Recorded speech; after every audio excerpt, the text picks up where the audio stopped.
Contract वाली बहू। नरेश की माँ अपने बेटे से मिलने दिल्ली आ रही है। इस बात का पता चलते ही नरेश के दिल में हलचल मच जाती है। नरेश अपनी माँ के स्वागत की तैयारी में लग जाता है। साथ ही उसे डर भी सताने लगता है कि उसकी माँ कहीं अपनी पुरानी जिद पर फिर से बैठ ना जाए। हे भगवान, इस बार बचा लो, अगले साल पक्का माँ की जिद पूरी कर दूंगा। तभी दरवाजे की घंटी बजती है। नरेश दरवाजा खोलता है तो सामने अपने मकान मालिक को देखकर हैरान हो जाता है, क्योंकि उनके साथ एक सुंदर सी लड़की भी थी। अब नमस्ते अंकल, कुछ काम था, मुझे बुला लेते। आपने क्यों कष्ट किया? अरे नहीं नहीं, इसमें कष्ट कैसा, मैं तो बस तुम्हें रीना से मिलवाने आया था। आज से रीना तुम्हारे साथ इसी फ्लैट में रहेगी। अंकल, कोई लड़का फ्लैटमेट नहीं है? एक अनजान लड़की के साथ रहना मेरे लिए थोड़ा अजीब होगा। देखो नरेश, मैं तुम्हें पहले भी बता चुका हूँ कि इस फ्लैट में तुम्हें किसी ना किसी के साथ एडजस्ट करना ही होगा, या फिर तुम अकेले पूरे फ्लैट का किराया दे दो, मैं किसी को नहीं रखूंगा। नरेश अपने मकान मालिक की बात सुन के रीना के साथ रहने के लिए तैयार हो जाता है, पर अंदर ही अंदर उसे ये बात खाने लगती है कि वो अपनी माँ को क्या जवाब देगा जब उसकी माँ रीना के बारे में उसे पूछेगी। दिन बीतने लगते हैं। नरेश और रीना अच्छे दोस्त भी बन जाते हैं, पर अभी भी नरेश अपनी प्रॉब्लम का सॉल्यूशन नहीं ढूंढ पाता। एक दिन नरेश बहुत परेशान सा बैठा होता है।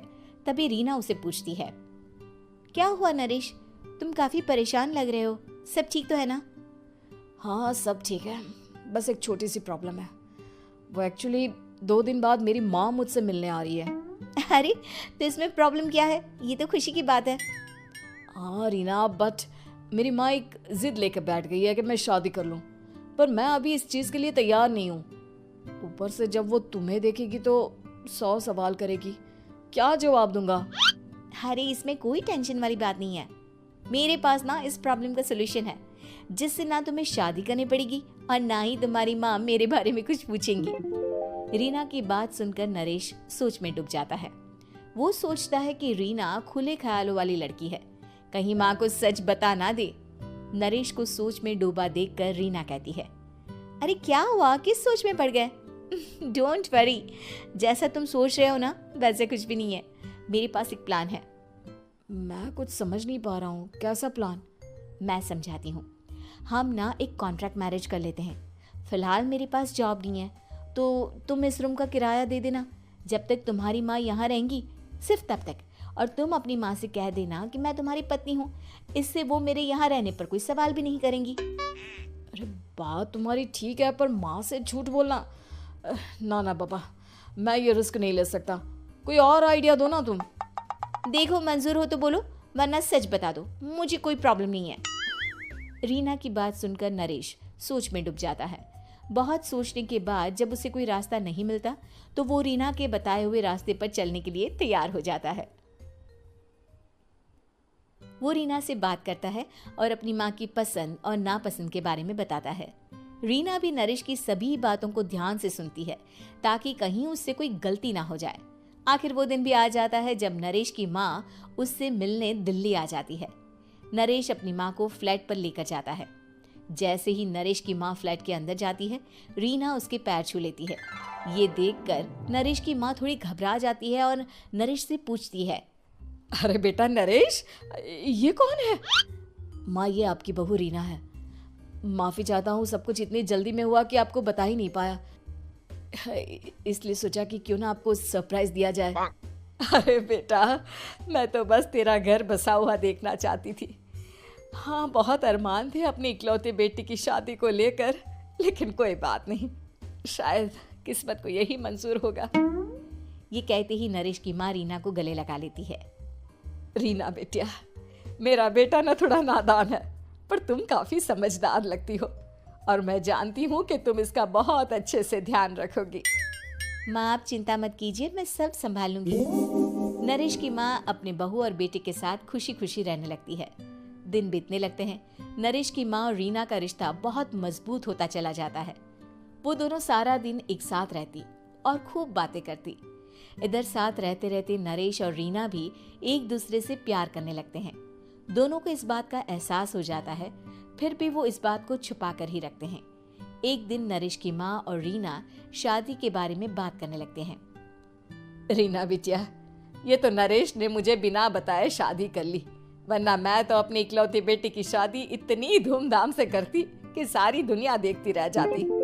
अच्छा माँ, आप ऐसा भी क्या करती नरेश और मेरी शादी में जो दुनिया देखती रह जाती?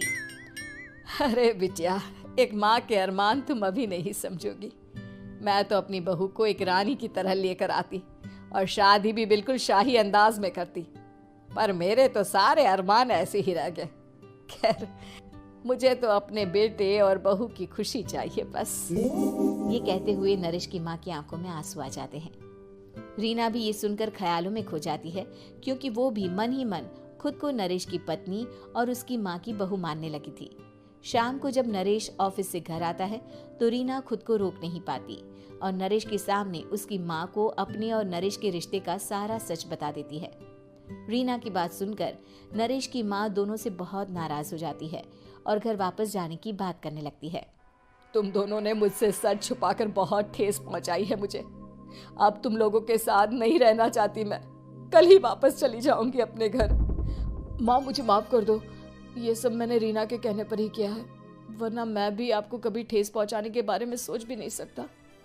हाँ माँ, हमने ये सिर्फ आपका दिल रखने के लिए किया, प्लीज हम दोनों को माफ कर दीजिए।